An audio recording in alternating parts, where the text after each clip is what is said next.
mi gente. This is Ray, your host, Ray Collazo, and you're watching and listening to the Found in Translation Bomba Life simulcast. Thank you so much for joining us. Found in Translation is where we have conversations that cross the intersection of politics in our community with culture from a diverse perspective. Thank you so much for joining us. And of course, we're always bombeando, is that a right? No, siempre una bomba aquí in Bomba Live. And later on the show, we're going to have a very special musical guest, a great friend to the show, Luis Espada, who's going to talk to us about his new salsa music that he's coming out. Sigue con la salsa caliente, la salsa dura, sigue la tradición. And very importantly, in a moment, we're gonna have a great conversation with several African American and Latino leaders about what is our agenda in this Biden administration. Yes, we all took a collective swipe of our brow now that menace and that criminals out of the White House. But there's a lot of work to do, particularly in a very divided country, in a divided Congress, and really an ongoing battle for the soul of our country. Again, this is your host, Ray Collazo. Thank you again so much for watching and listening. We encourage you to continue to share with your friends, because this is a very important conversation that we have to keep having here on our show, because if our communities work together, there's nothing we can't do. So when I began thinking about this conversation, I approached one of my great friends in the African-American political community about saying, you know what, I want to begin the new year with these conversations with emerging Black leaders in our community, along with Latino leaders that are a regular part of our show, and just have for real conversations. But I need your help, not only with your voice, my friend, but bringing on very talented, particularly women from our communities that are really the leaders of our communities, to share their perspective on these very important conversations about how Blacks and Latinos move forward with a collective agenda during the Obama administration. Who better than a great friend to the show, the president of DPS Strategies, and as I affectionately like to say, I'm a North Philly guy, Kyle Darby. What's up, Kyle? What's up, Ray? Thanks for having me, man. Kyle goes way back with the show to the WPPM days, and this is still when we were in the live studio pre-COVID, and this is still a show, of course, still a show you can see every Tuesday, 11 o'clock a.m. Listen to at WPPM 106.5 FM, hashtag People Powered Media in the city loves you back, Philadelphia. Kyle, before we introduce our very special co-host for today's show. Just something about 2021 just feels a little less stressful, doesn't it? It does. I feel great. It's Thursday. My birthday is tomorrow, and what a birthday present, but to have the adults back in charge. Happy birthday to you, my friend. Well, this is a great way to kick it off here. Yeah. And so, Kyle, why don't you do the honors, because you were very passionate that our next guest was someone that had to be part of this conversation about sort of as we start into 2021, building a collective Black and Latino agenda.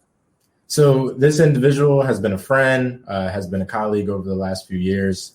She's instrumental in getting Philadelphia Councilman Isaiah Thomas elected to office. She now serves as his chief of staff. And my good friend's name is Don Miller. So please welcome Don Miller to the show. Don Miller, welcome to Found in Translation Bomba Live. Hi, thank you so much for having me. I'm just going to apologize already for not being on camera, but I am super excited to be here and looking forward to this awesome conversation. And thanks, Kyle, so much for inviting me on the show. And you too. Good to have you, Dom. Mm-hmm. Great to have you. No, not a problem at all, Dom. And of course, this is very special for many levels, because not only are you a great advocate for our community, but you're the chief of staff for Philadelphia Councilman Isaiah Thomas, who I'm proud to say is literally a lifelong friend. His father, Barry Thomas, is one of my uncles, basically. And the councilman, we used to literally, clean baseball fields together in Little League before playing. So Isaiah and I go great back, and really appreciate his leadership and appreciate you, Dom. And we got a lot of fire emojis when we announced you were going to be on the show. With respect to Monica Parrilla and some of your great local friends in Philadelphia. We wanted to make sure, even though we got 3 Philly heads here, we wanted to make sure we had a national conversation. And particularly because of the executive actions that came out last night, we thought it was critical that we had an emerging leader and a great voice around immigration issues and immigration law, and someone that has her own media platforms, whether it's her podcast or on Clubhouse or her social media platform, giving people all over the country great information about what's happening in Washington impacting the immigration community. So let's welcome from Abogada Santiago, Cynthia Santiago. Welcome to Bomba Live. Thank you. Thank you for inviting me. I'm excited to meet everybody. No. We appreciate you. And why don't we start with the ladies, Dom? So let's start with you, Dom. So Yesterday was an emotional day on many levels for people, between the messaging around a new day, reflecting on the people that we lost with COVID, the diversity that we saw throughout the last few days as this new administration got ushered. So, Dom, just share your emotions and your reflections on the last 48 hours. Thank you for asking that. I mean, honestly, I didn't even realize that it meant so much to me until I turned on CNN, and then you start to see all the limos coming on the screen, and then you start to see all the looks that the ladies have on, and you're like, okay, so we're really about to get a ceremony happening. And as someone who's I'm involved in politics for the community side of it, but I also call myself a little bit of a political theorist, so that is kind of like that element, that transition of power that is supposed to be peaceful, no matter we're going for Republican or Democrat, whatever. Like, to me, that's something that's so beautiful, because no matter what our sides are, we're still adhering, where we're trying to, at least during this transition, adhering to these systems that have been established for so long. So it was very emotional for me in that sense. And then to add on the fact of Kamala Harris and everybody gets excited when they see Michelle Obama again. So, just seeing all those people again back into the fold, it did give me a lot of comfort. And it was like, okay, now let's really get the work done, because I feel like, for the first year of our transition, we really didn't have support from the federal government. And I'm really excited to see what that actually looks like, is having that support at the federal level. We went from a horror, a nightmare, a 4-year nightmare. And then yesterday became the Oscars, red carpet. It was unbelievable. The Coke game was unbelievable. It was incredible. The coat, the matching mask. I mean, and they had on labels too. They were giving us Dior out there. So I was very proud of the Democratic ladies. They showed out for sure. Fierce game. Much respect to I believe it's Wilbert or Wilfredo Rosado, who was a Puerto Rican jeweler, who's the one that pearled up our new VP. So we were represented on many levels. Of course, the BX was big time represented with Justice Sotomayor and J-Lo. Cynthia, let's go to you, because there's no group in America. Well, there's no reason to argue about that piece, but amongst the groups, and certainly the first group and the one that got hammered the longest and was used as a political scapegoat by the former president now, wow, that's nice to say, was the Latino immigrant community and the immigrant community at large. So, Cynthia, just your thoughts not only about this new administration, but the fact that on day one, Joe Biden, President Biden, as he promised, delivered to Congress a framework for the beginnings of a conversation around passing a comprehensive immigration bill. So, Cynthia, from your perspective, how was that? How did yesterday play out? And I know you were very busy providing people information analysis on the bill, and we can talk about that. But just what have the last 48 hours meant to you as an immigration lawyer and activist? It's definitely a sigh of relief, because we're seeing through the website, in every 10, 15 minutes, they were posting a new executive order. And in total, he signed 17 executive orders, about 5 or 6 of them related to things that were really important in immigration, such as the Muslim ban and getting rid of that Muslim ban, and also getting rid of the border construction wall, and issues with priorities of deportation. And then there was the just reinstating that he's going to support DACA. So these were just things that we kept seeing uploaded on the website, and I had to keep reading all these new orders that were coming in. It was very exciting and very promising for the future of many immigrants in this country, not just Latinos, but so many immigrants that we have in this country. Yeah, no, and that's one of the messages to your point. That's a great point, Cynthia. I'm glad you brought it up, because one of the messages I want to make sure people come out of this, and I think one of the ongoing conversations, strategic conversations we want to have amongst our leadership, is that we want to make sure that people understand that these aren't competing interests, and that's something that there is such a connection. And Kyle, you've been such a great nationally recognized advocate for criminal justice reform, and the connection between the prison industrial complex that disproportionately imprisons African American males, and the one that targets immigrants, whether they're pregnant, they're kids, they're just seniors that just want to reunite with loved ones in this side of an imaginary line. The overcriminalization of these communities is something that unites us, and we should have a legislative strategy that reflects that. Kyle, besides the fact that you're relieved that Wheezy is free, I know that was a burden on your mind. Yeah, Wheezy and Kodak Black. Well, I didn't think you had much. You were worried about Kodak, but yeah, needless to say, he's also free. And as someone that sees, look, although you can't have even though it's Democrats control all three branches, it's basically of the thinnest margins, a very divided presidential electorate, a 50-50 split in the Senate, actually a relatively small majority in the Congress. It'll be interesting to see your thoughts, because the conventional thinking was, well, Biden's going to probably focus on the easier things that don't have like a lens of equity, right? So, maybe work on infrastructure. Obviously, COVID relief helps everybody, but he's been pretty strong, at least in these first 4 to 48 hours, around messaging around equity issues. So, just your thoughts around these first few days, and what do you think this preclude? What's this? How do you think the first 100 days of the administration the clues we're getting now that it may play out? I'm excited, Ray. To allude to Cynthia's point, I was just as excited as her reading all the updates on the White House site. As I started the show, the adults are back in charge. A commitment to equity, a commitment to restoring common sense and humanity into policymaking.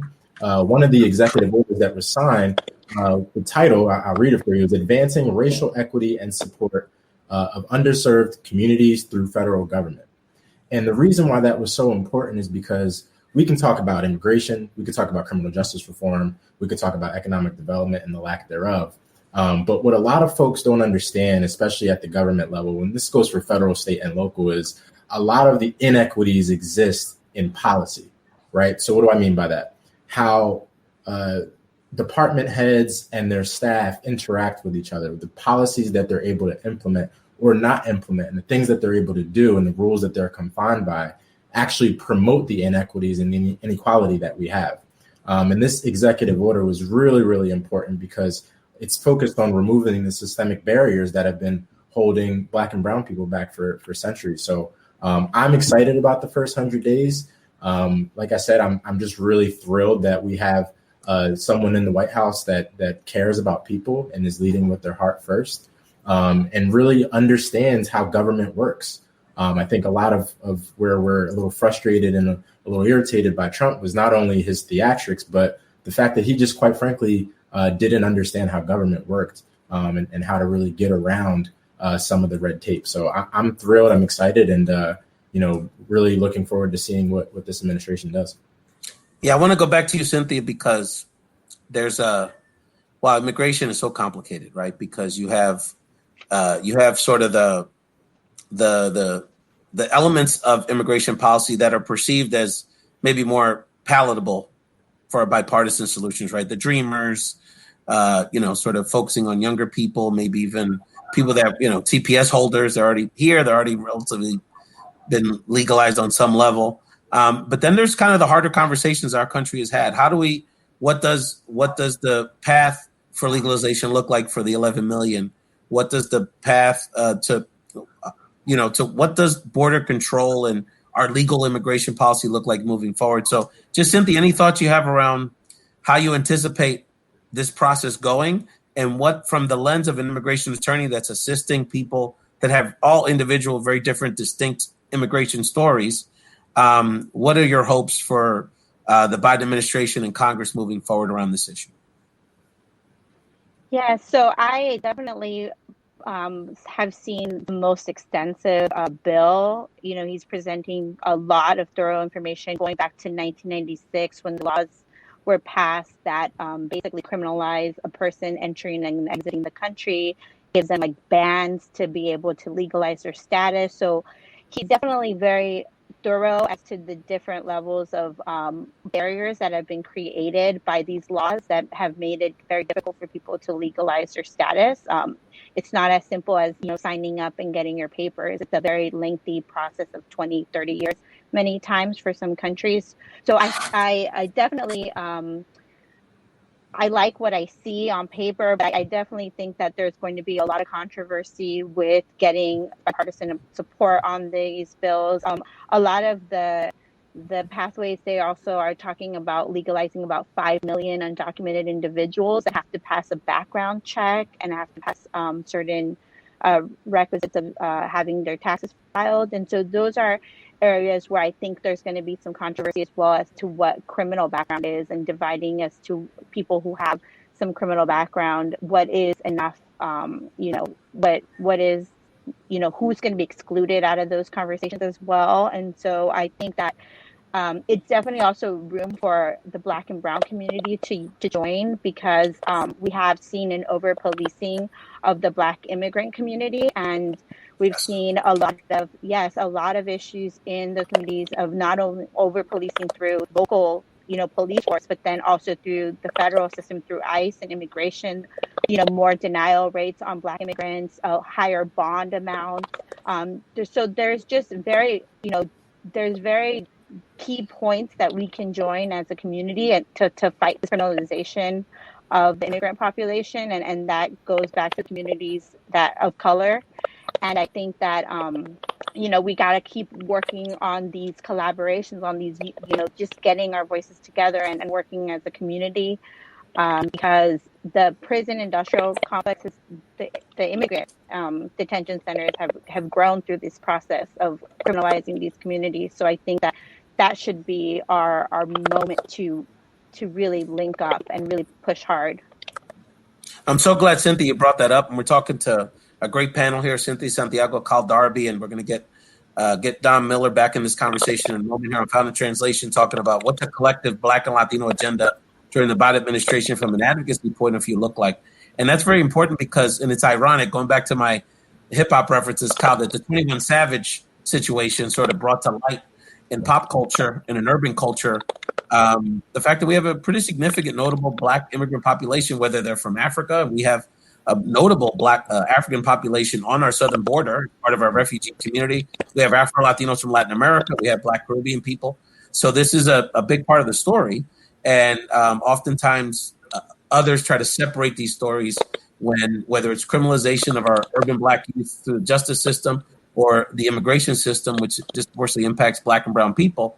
It's one story. So this is a collective effort that we need to, and we are excited to see Black members of Congress and even people like Kamala Harris, the daughter of immigrant parents, be a big voice, as well as the Latino members of Congress in the immigration conversation. Dom, I know you're seeing the scourge of COVID locally, Dom, on every level. It's impacting the health of Philadelphians. It's straining our economy, which is straining, what's going on in the streets and the tensions. So, Dom, just your thoughts around, I'd like to hear what you want to see from COVID relief and what we need to see so that we can have a healthier city and healthier economy for all Philadelphians. No, I think that's a great question, because that I definitely was going to talk about that being what I'm really excited for in the first 100 days, or just even with the new transition. I mean, one thing that we saw was that, last year the cities were kind of left to fend for themselves against COVID. I mean, and most people, and most municipal workers, while they're, good and hardworking employees, are not disease experts. So they were kind of left, as well as the people were left in a very vicarious situation, because just like in former times, the federal government had not provided guidelines, did not provide, the right PPE. They did not provide the right protections that the cities needed. So, I am so excited to see what, number one, that release looks like, because, we had so much red tape as it related to relief that we received last year that, it wasn't even truly able to help the people most in need. So, the people most in need didn't even really get to tap into those resources. And the cities weren't even able to use them either to, fill major deficits in our budget that actually affected, massive departments. Massive departments experienced firing, with waves of firing, just because, that relief could not trickle down there because of the red tape that revolved around it. So, I'm excited to see this. And, we all know that Biden is not new at this. I was telling people the whole entire time, he is the only person who literally can say that he has led the country or has been a leader in the country during other pandemic. When you look at Ebola, when you look at, they were on the front lines of that. And granted, it was not the scale of COVID and it didn't spread as fast as COVID, but we did see real federal fight and real federal attention to science during that time. And we would have definitely been in a way, way better situation had we had different leadership at the beginning of this pandemic. So, I'm just excited to see, how they really let that support trickle down to some of our communities. And I'm just excited that now, like, it's literally mandatory that everybody wears a mask. Like, it's a thing. Like, I don't want to hear anybody in Florida. I got to call it out saying, like, arguing to their council members. This is the feds. This is real now. So. Well, and the political theatrics and what happened last week dominate the headlines, but COVID is more spread and we're having more deaths every day than ever. We got Maxwell here chiming in. He's very passionate about these issues. Say hi, everybody, Maxwell. So we're going to take a quick break. I want to say, but I want to get back to the panel. And I want y'all to think about, when you get back, think about something that you want to message out to the community around what they can do to advocate for the issues that you're all engaged in, whether it's immigration, criminal justice reform, COVID relief, building back our economy. We're going to play a clip from our special Christmas episode. Cynthia, Puerto Ricans, what we do at Christmas is off the chain. Y'all call them posadas, we call them parrandas. And this is a clip from the very special virtual parranda episode that we had a few weeks ago, featuring one of my regular co-hosts and the producer of our yearly Bomba Live Festival, Christina Vega, and one of the hottest IG comedians, Funky Bacalao, with some entertainment from Fabiola Mendez. When we come back, we'll hear back from our great panel about how do we build the true Black and Latino agenda in 2021. Sí, señor. Llegó su marido. Sí, señor. ¿Y qué le trajo? Robo. ¿De qué color? Verde limón. Verde limón. ¿Camisa? Tengo camisa. Tengo calzón. La botellita. Tiene tapita. Y el botellón. Pero bebo yo. Quítale, quítale, quítale, quítale, quítale, quítale el tapón. Quítale, quítale, quítale, quítale el tapón. Quítale el tapón. Quítale el tapón. Eso. Come on, I'm doing it. We're doing the show for the Puerto Ricans. You see this is live. This is hilarious. That's live. People screaming to be in. That's right. Evelise, welcome back. Welcome What's back. up, guys? Thank you for inviting me back. What's up? How are you doing today? Mira, ya tú sabes, son las climas en Florida. There's no snow, there's no love, there's no heat, pero aquí estamos porque no hay de otra. I tell you, Funky Bacalao always brings the heat, even during the holidays. And we're actually going to have an episode very soon with her. He has a group of Latino IG comedic stars. So we're going to have a show with that group and have some laughs here on Found Translation Bomba Live Simulcast. Please continue to bring up your questions. And Doug Chavez, a great friend to the show. He's one of our great progressives.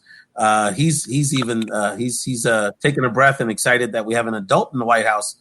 But are we setting the bar really low, don't you think? Wow, Doug Chavez, well, we definitely had a very low bar there. So let's see how high Biden can get over it. And Christina Vega's giving a little love to my background. So, I got to keep it, presidential, Kyle Darby style. So thank you, Christina, always for the shout out. So Christina, I want to go to Cynthia Santiago first, because I know she's got to head to do her own show. So why don't we start with this, Cynthia? Give us some thoughts about what we can do as advocates to move this conversation forward around comprehensive immigration reform, and tell us a little bit about your law firm and your podcast and the kind of services and information you provide with those platforms. Yeah, so I actually host a TV show that's transmitted nationally called Tribuna Jurídica. It's a Spanish language show where I answer questions live on TV, immigration questions, but I also have a lot of my material and information on my Facebook page, Abogada Santiago, or on Instagram. And I definitely believe that as a community, we should be continue to have these conversations, continuing to advocate with some of the national committees, the national organizations working around these issues. I'm looking at the Black Alliance for Just Immigration. BAJI is a great organization to support. Raices in Texas is also published material on, the effects of the immigration and over policing on the Black immigrant community, and they work around also the other immigrant community. So there's just a lot of spaces for us to collaborate and work together and unite in terms of pushing for a equitable immigration reform, something that includes some family members that do have maybe criminal convictions that we can support as a movement and as a whole, not just separate these families, because we know the effects of of the police and of over-policing in communities of color and the higher conviction rates. And so how that affects in the immigration process for these individuals is really important. We get to some of those roots and get down to the community where we see the issues sparking. So I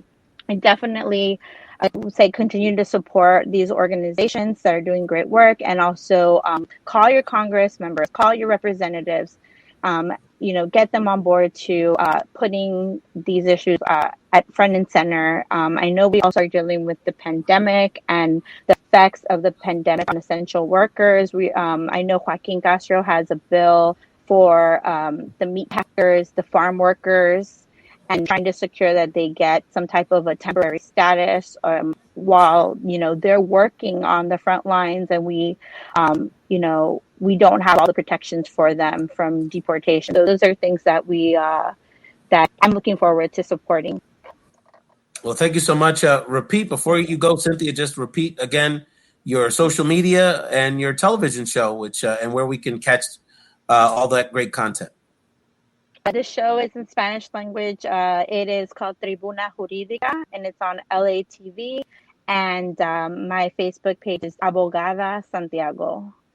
Wonderful, wonderful. So, Cynthia, really appreciate you. We ended up on a Clubhouse last night, and because I was on to learn great immigration scholars and legal experts like Cynthia about their thoughts about the initial framework. It could be very dense language. And, my coworkers at Unidos US, I don't know if you know, Carlos Guevara, was also briefing me this morning around our thoughts on the framework of a bill. And so we're going to continue to work together. So you're going to continue to see Cynthia Santiago engage in these conversations. Thank you, Cynthia. I know you got a mic up for your next television appearance. Ready. And we're going to continue to engage you on our show. That was Cynthia Santiago. Thank you so much again for being with us. So, Kyle, I want to get you back in this conversation, my friend, because, you're one of the few people in America that can say you actually worked on bipartisan legislation with the Trump administration around criminal justice with the First Step Act on some level. So, but you were part of that movement. That predates me. Okay. But yes, I did work very closely with the folks who helped to implement the First Step Act. Yeah. So Kyle, from a racial justice perspective, criminal justice reform, policing issues, trying to move that dialogue forward in the country is very difficult because it's tied into a lot of the culture wars going on in our country. So what do you see? What are you looking for? And what do you think as minority activists we should be advocating for to move that conversation forward, not only as a national dialogue, but in policy? I think equity. I think many of our issues, between the Black and brown communities and the white communities, really is centered around, economics and, the lack thereof for many Black and brown communities, and the lack of access to education, quality education. I think a lot of these conversations, and really where people grow frustrated and sometimes unfortunately violent, is when there's a severe misunderstanding about the realities of the Black and brown community. Many of the Black and brown communities around the country really just don't have access to quality education. Many of the children that are in schools, mostly public schools, don't have quality books. The teachers are very underpaid, so they're not incentivized to teach in a productive way. A lot of the cases, there's housing issues in these communities where people don't have access to quality housing, affordable housing. You're dealing with communities that, people just don't have capital to start businesses. People don't have access to capital to start businesses. You go to a bank and you don't have, the ability or the credit to get a loan. So many of these issues are centered around economics, the dollar, and the importance of the dollar within these communities is something that I think should be focused on. And I think, as it relates to the Biden administration, really from a federal level, not from a trickle down economic standpoint, but really passing down the importance and really the focus on restoring the access and the equity to the overall economy in the Black and brown community.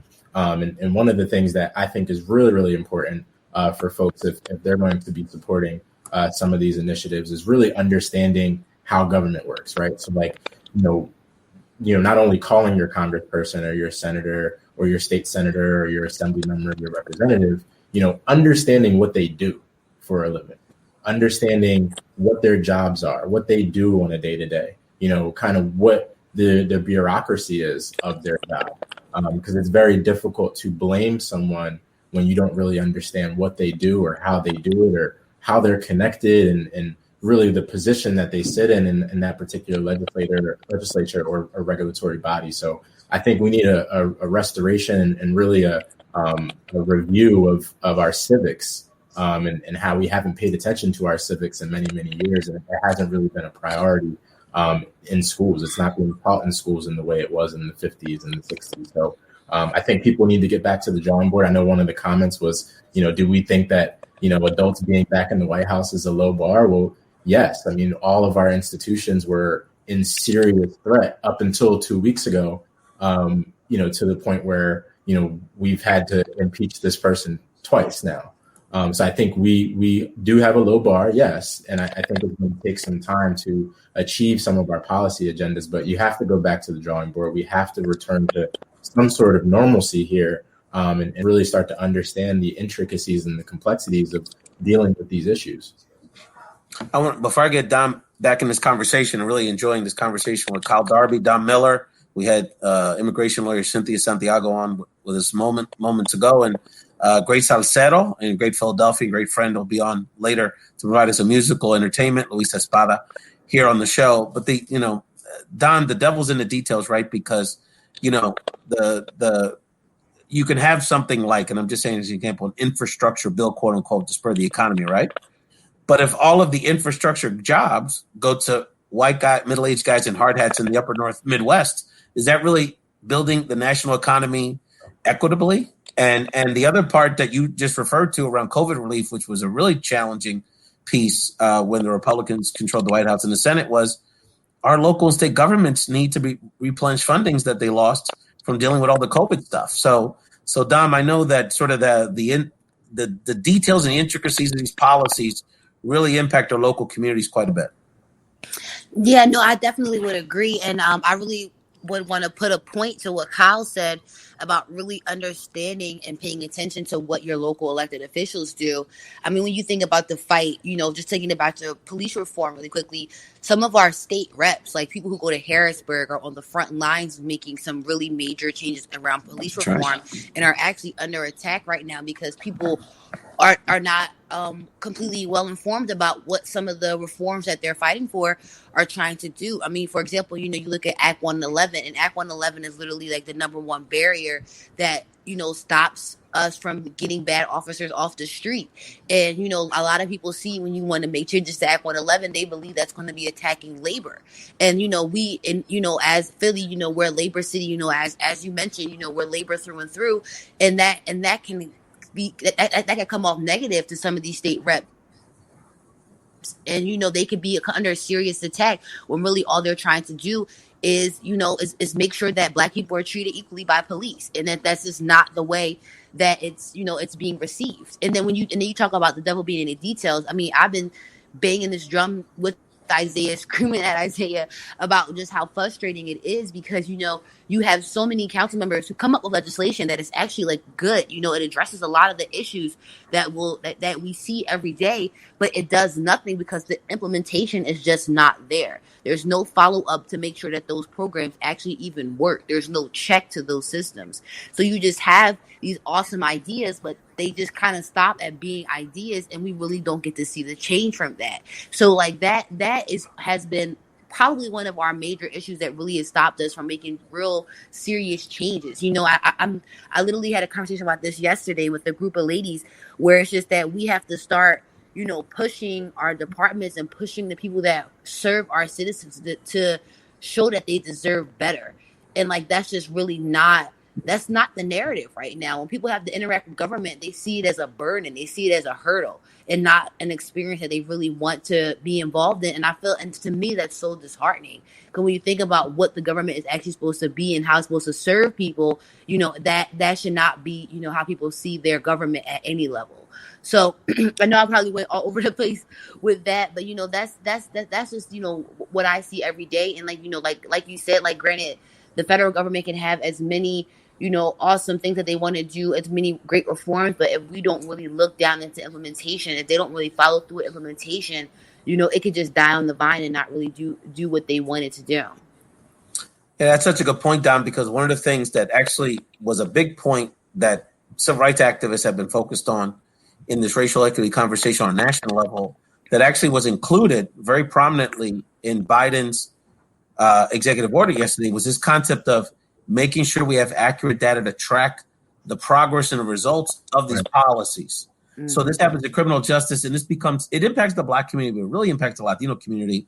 Small example. So oftentimes, when they comment on, X amount of white people got, hurt or killed by cops, or X amount of white people got impacted by COVID. A lot of times it's, in a lot of these local municipalities, it's either the cop doesn't mark, because they're the ones doing the police report, either they don't mark the race, or if the person's not obviously a Black person, they list them as white or other, when a lot of times, the cops are roughing up Latinos that they're just happen to list on the form as white. So there's a lot of issues related to minority communities that just, we don't even know the true extent of the inequity because it's not tracked properly. So those are very important issues. I mean, that's why we have a census, is to track what populations will be impacted by different dynamics. Dom, give me another nugget. Philly, I know that so many of the things happening in Philly are hurting your heart, hurting my heart. I think about the food insecurity that's impacting our kids, particularly. That's an issue we're working on a national level with appropriations. But the violence in our streets, and I know we're having among people of color a lot of hard conversations about what do we do about that, and what are the solutions, because it seems generational. So just Dom, just give us some of your wisdom around, from your perspective, how we should be approaching some of these issues. That is a huge question. I'm going to start probably from the education piece, just because I literally sat on an 8-hour education hearing this morning. And when you're talking about a lot of the issues that our city faces, it always goes back to education. It starts with our young people. It starts with how we, started training our young people. And, this is another point I made yesterday where it was, how can we say that we're ready to effectively prepare our students for tomorrow's economy, and we can't even run proper public transportation. So the small details that we are overstepping, that we're overlooking, is also affecting us being able to make bigger change. Like the cyclical effect that we're in right now, that we're seeing, which is poor education, which leads to poverty, which leads to violence, is literally something that needs to be infiltrated at a minute level that people are just not ready to really dive into. And as someone who's just been on the quote unquote other side, because I worked in campaigns for a long time, that is the number one thing that is kind of like, I guess what makes people think that I'm naive, is because you start asking these questions, why do we not have, why are we not tracking this? And why do we not have data on this? And why do we not know how many programs exist for our young people? And why do we not know why these programs are not being funded? Or why do we not know that programs that are actually supporting and turning out results that are protecting our young people, why are they not being supported by the city? And I literally can never get answers for these questions. And you would think that these are ridiculous concepts, but it's not. It's just literally trying to look at our government different. And then, when you look at some of our issues around gun violence, that is something that is so near and dear to the councilman's heart, because, a large demographic that we serve are young brown and Black little boys, and that is a major target right now for a lot of the issues that we do see, every single day on our streets. I mean, he's known as a sports guy on council. He's a coach, he's a basketball coach, and he's always banging the drum about, trying to get sports back, and, why that is so important. And some people try to yuck it up to us as, him just wanting to have sports back for his teams, and, him being the youngest member on council. Sometimes that message is not received in the way that it is. But, these people don't understand that is the main way that we have to get these young people off the street and occupy their time and keep them safe. We have to give them better options. And right now, the options that we're giving them are not great. And having worked with you for 10 years, we see that this is the way, and we're we're fighting this at every single corner. So, I always, I love working with young people. I have so many mentees, from people calling me for programs, and just young people that I meet and I love to keep in my circle. but like they're the ones that are struggling right now. Like they are the ones that are really struggling right now, and that is the one that is a piece that's so disheartening to me. And then when you when you add another level of not just being poor, not just being Black, but then or being a person of color, but the language barriers that we're learning about that so many young people are facing right now, and that's not getting addressed is major. So like, there are major gaps for language. There's major gaps in English and writing because of everything that we're seeing in COVID. So our young people at every level are struggling the most. You mentioned food inequality. Young people were going to school to get food, in their pantries. You know what I mean? Right there. And in their food pantries. And, I love that. But like, it's like, what if they don't have transportation to get to those food pantries? You know what I mean? And it's just like that level of implementation is just not being thought about, and people are really just being left out of the equation. And sadly, our young people are the main ones. No doubt. Now, I want to, Don, we definitely not only bring you back in these conversations here on Founding Translation, but bring the councilman into the conversations. And Kyle, we need to have a follow up. One of these conversations we need to have a conversation about how do we continue to mentor the young men. And I know that the councilman, he's very passionate about that, because oftentimes, hey, the women need our support too, but there's definitely more of a pipeline of mentorship happening amongst younger women in our community. And the men in our community, we need to step up for our young fellas. So as we start wrapping up this segment, and Kyle, Dom, I'll give you a moment to share your final thoughts. But Kyle, just give us some final thoughts about this issue. I do want to shout out our main man, Dan Lodis, that's watching. Give me my Roman Catholic shout out. So Catholic guys out here, and Dan's another great friend.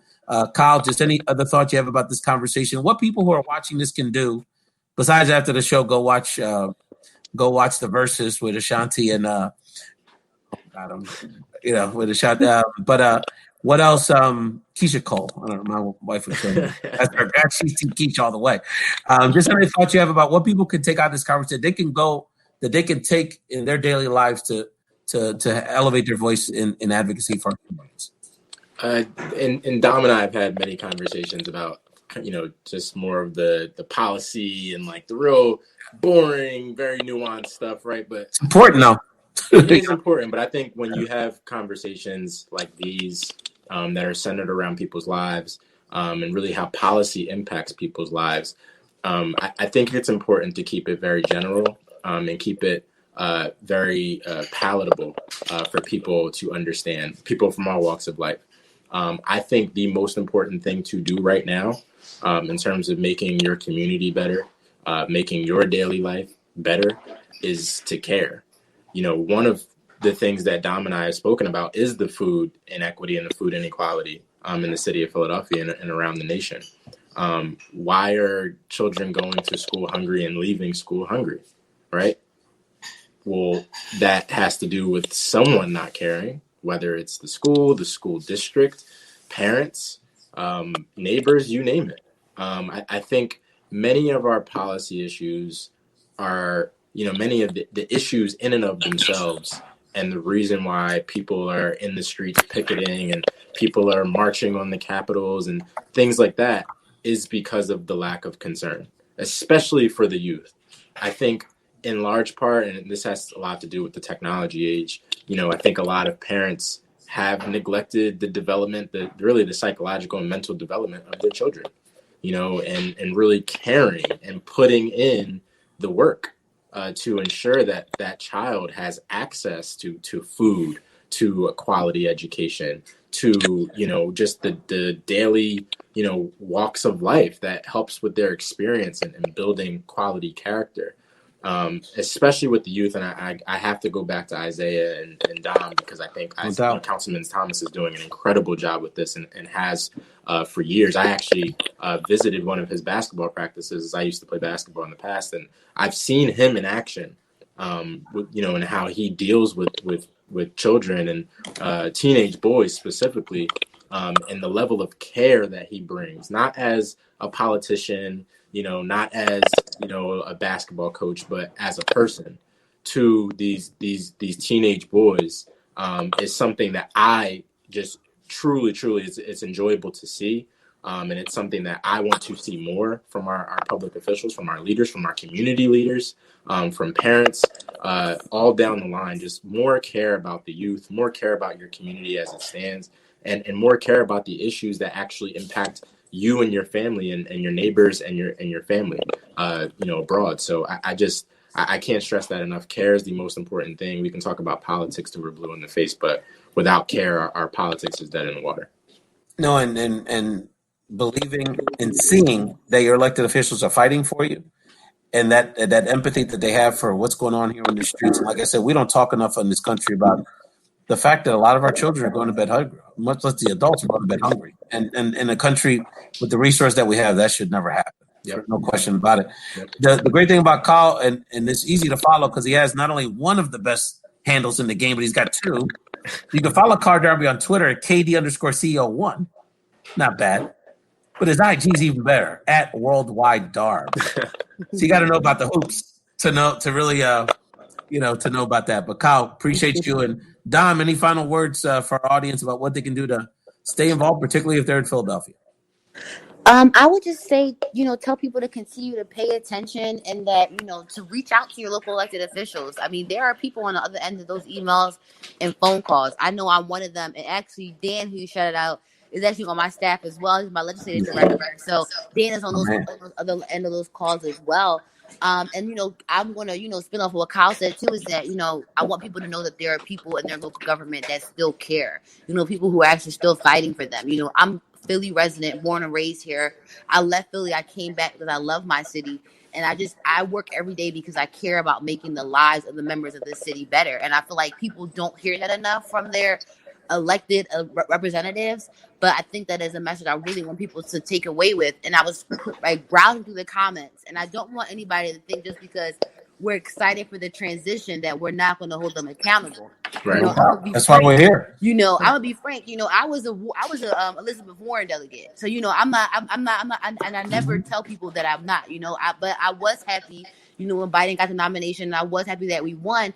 But they still have a lot to prove. They have a lot to show, and they're not just going to get the excitement. They're not just going to get the support right off the bat. People are just happy that real electeds are back in office, but they still have a lot to prove. So I'll be watching, I'll be looking, and I'm just excited to see what they'll be able to do. So I'll stop right there. No question about it. The same, easy, just Dom Miller. Feel free to follow me. That's what's up.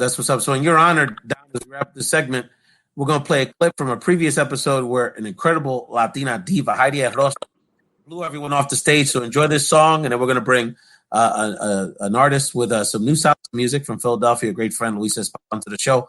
Kyle Darby, Dom Miller, previously Cynthia Santiago. Thank you for joining the show, and you'll be back very soon. Thank you. This is as important conversations as we can have in our country. Thank you both for your service, and we'll be in touch soon.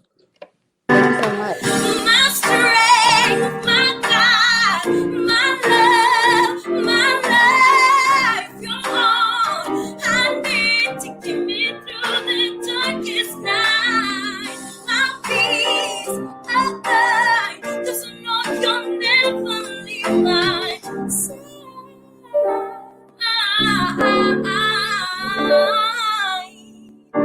Broken and confused, nothing left to lose. Oh, I just feel like there's no close. I'm sure it's all over now. Until I think of you. Luisa Espada, wasn't that beautiful? Luisa Espada. Hey, what's going on here? Yeah, what's going on? Gotta keep on your toes, my man. Good to see you. It's been a while. Good to see you too, man. Well, let me tell you something. One of the things that I like to do with the show, particularly with our musical guests and our artists, entertainers, put a smile on people's face. And Luis, we've been homies for a long time, especially our Philly people. Everybody in Philly know Luis. And that, when I saw that you were taking this leap into another part of your journey, brother, into music, I wanted to have you on the show. So let's start with this, Luis. Let's get right into it. Sure. So, maybe I missed something, but, in our relationship, I always knew he was like an IT guy, background guy. And all of a sudden, I see you out here singing, playing, making videos, and bringing back La Salsa Buena, from our culture. So tell us about this journey to and now your new venture into music. Absolutely, man. I'm gonna play a little bit of music in the background if you don't mind. Can you hear that? Absolutamente, seguro que sí. Yeah. Put it up, brother. Let's hear it. You hear that? Yeah. All right, cool. Yeah, so just put a little bit of background music. I did a little medley loop so that, while we're talking, we can have a little bit music in the background. So, yeah, I started this journey, ever since I was young. I was always into music, just like all of us. Latinos, we grow up, we're either washing the car, we're cleaning the house, we always got music in us, right? So, but I started really early. I started playing like, congas, timbales, things like that. I even went to school, throughout my years, but I never, really explored and, taking it to another step further into the world and for them to listen to what I'm doing now. So, since, like you said, I'm from IT, so I went from IT and designing, so I was always on the creative side of things, and having the music in me all the time, I said, it's time to let it out, right? Because, the whole pandemic, changed a lot of people, adjusted people. And during the pandemic is where I took advantage of, let me take all this out and put it into music, right? So that the world can listen to it, right? So that's how I got there in a nutshell. If you want to get into specifics, we can do that. But overall, that's what intrigued me to, just make the music and just put it out there and see what happens. I'm really curious about your process, man, because, my youngest brother, Mario Collazo, now his sons have, he's been in the hip hop game for decades and traveled the world and produced 4 full-length CDs and everything. And I love to pick his brain and other people in hip hop around your process around when do you think you're ready? You know what I mean? Because there's one thing to mess around at home and, karaoke and all that, but it's one thing to be ready to where you feel comfortable enough to go into a studio and produce a hip hop track, right? But in your case, you not only have to feel prepared with the production and your voice and lyrics, but it's salsa music. When I get that, it's with a band. So you got to organize, a whole group of people. Yeah. So tell us about that process and how did you feel like, all right, this is now the time where I feel like I could bring this together to release my own music? Yeah. So when you say when you're ready, you're never ready until you do it. Just do it, right? So that's the recommendation I give. Just do it, right? Because like you mentioned, I'm here in my studio right behind me. It's my office. Where you're looking at me now is where I do my design work and my IT work, and right behind me is all the music, so I can have the best of both worlds.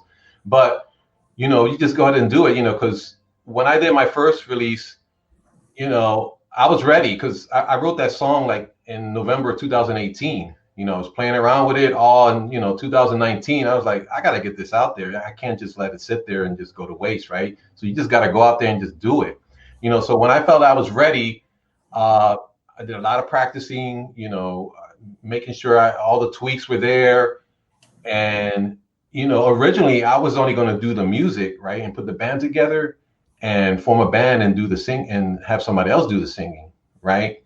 So I had a buddy of mine, Victor Negron. I would meet with him every Tuesday and we would sit and talk about music, talk about life, we talk about music.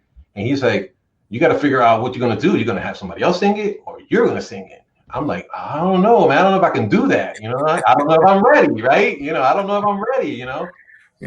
I think you got it. I think you got it. Maybe you fine tune your vocals, fine tune your song, and have a couple of people listen to it. That would give you, constructive criticism and saying, yes, it's good. No, it's bad. Maybe you want to change this. Maybe you want to do that. And that process happened because. The way I create a song, it's like, it's a love song, but they, some of the professionals are saying, hey, we want to commercialize this song, right? Where it fits everybody, right? I said, yeah, well, that's what I want to do, right? I want to commercialize it and make sure that everybody enjoys the song, right? Young, old, or whoever enjoys, salsa music or Latin music. So I did that. So I just went out there and say, look, let's take it to a producer and see what happens, I did all the arrangements on my first release, or all my releases, all my songs. I compose it. I do the arrangements.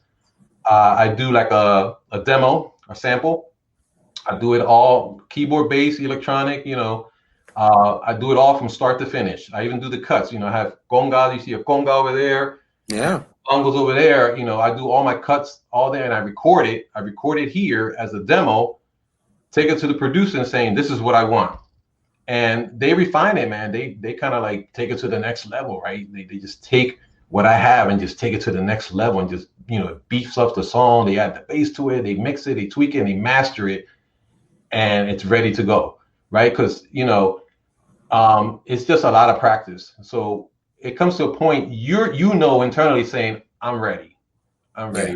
When you go out there and you're like, all right, I'm ready, but you're not prepared, then you're not ready, right? So that's how I look. That's how I approach it. And that's how I conduct my process of creating from compose. Sometimes when I create a song, it's the lyrics first. Sometimes I create a song, it's the music first.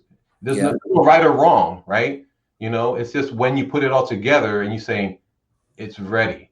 Because what's going to happen is what I put together here at home could change at any point. It can change during the production. The musician might add a little tweak in there or a little cut there. That's like, oh, I like that. You know what? That's part of the creative process. Yeah, it's a process, and it evolves till you get your final. Once you get your final and you approve it, and you're like, this is great. All right, let's go get it mixed, masterized, and get it ready for distribution. So we're talking to Luis Espada about his salsa musical journey. And we're in a moment. We're going to play a clip of his music as we finish up the show. Luis, you can put that loop on again so we can hear some of it while we're finishing. Yeah, it's an infinite loop. I'm going to put it there so we can. Yeah, so we can finish that conversation. I like listening to it. One of the things I was impressed about your music was, salsa's going through a lot of different eras, right? So that's, salsa vieja, the '80s balada era, the sort of newer generations of Mark Anthony and other soneros. Yeah, but. Well, your salsa, I can't really pin it. It kind of has influences from all of those eras. Right. So why don't you talk to us about your sal y su estilo de salsa? Yeah, so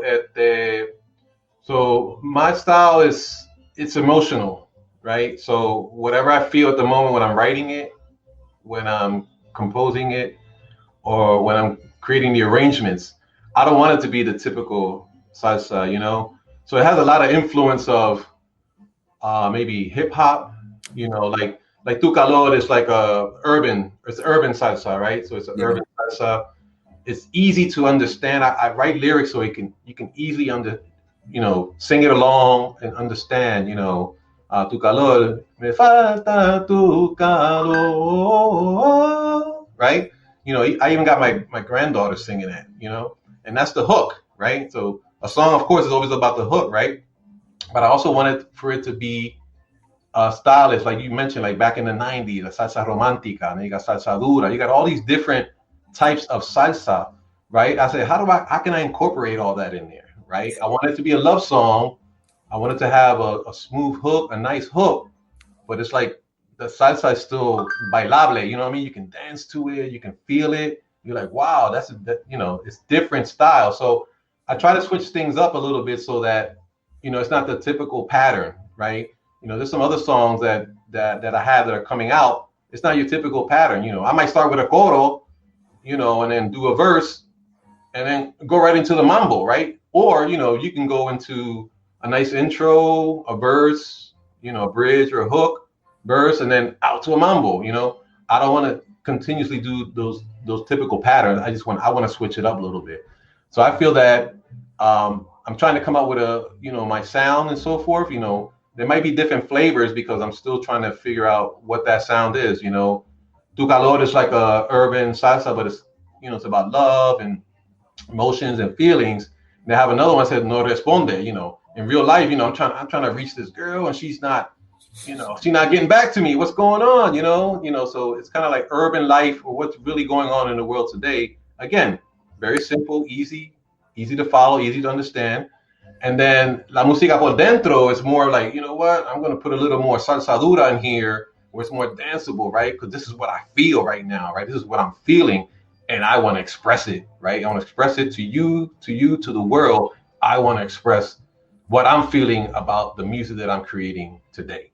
So, well, Luis, brother, it's so, first of all, it's good music and it's great to have fresh salsa to listen to. We need more of it for sure. And, the other thing is that, man, I think it's very inspirational because, this is another step in your journey. And so many times people feel like, you're still a young guy, but look, you're a granddad, we I'm a young granddad, young as we used to be. And a lot of times people say, those are my dreams from, I can't do it anymore. And, I even think about, what am I pursuing here? But you know what? You got to go for your dreams. There's a reason. Right. It's in your heart, and you got to express yourself. And so I'm just really proud of the fact that you're going for it. And one of the great things about listening, getting to know your music over the last few weeks, preparing for this interview, was that you could see even within the last year and a half, your evolution as an artist.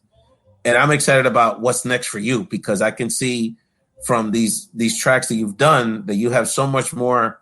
There's so much more in you, because each song is very different. Yeah. So I'm just really excited about that. Luis, before we play a clip of the show as we wrap up the show, and I appreciate you coming on, bro, and you're my brother, is that let people know where they can find you, support your work, and anything else you want to share with our Bomba Live Found in Translation community. Oh, yes, absolutely. Thanks to everyone who's listening. Thank you for jumping on the show here at Bomba Live. You can find me on luisespadamusic.com. You see my poster back there, my logo. The camera's in reverse, so I have to do that. Sharp logo, man. Yeah, so I designed my logo as well, because I'm like Clark Kent, right? During the day I'm a designer, and then at night I'm doing music. I'm super. Yeah, I can relate. So you can find me on social media, Luis Espada Music, Facebook, Instagram, Twitter, my YouTube channel. You can find all my songs there as well. So there you go, there it is. So you can go there and you can play the clip.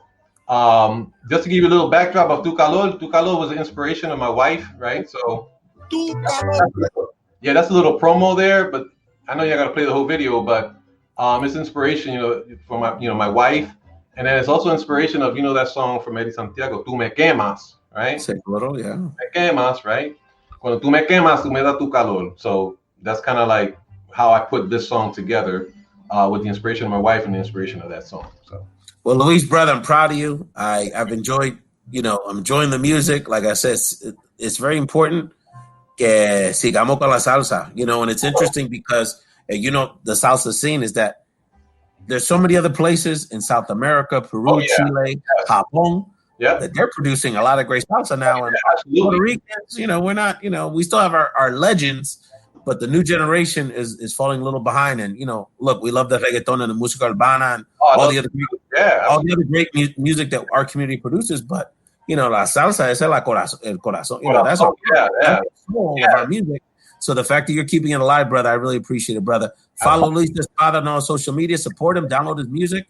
And Luis, you'll be back on the show very soon. I do need a new theme, some theme music for my show, brother. So we need to collaborate. Hey, I'll do some jingles, whatever you need, man. We got a little studio right here. I can create jingles, intros, whatever you want, man. Let me know.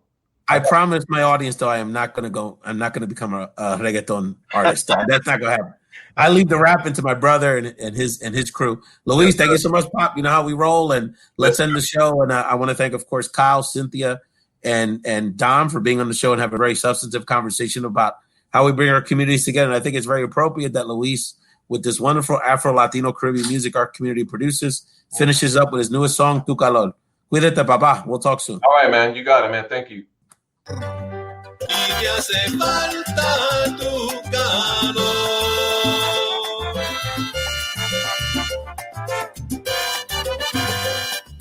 Hola mi gente, te habla Luis Espada y quiero que escuches Tu Calor, disponible pronto. Y me hace falta tu calor.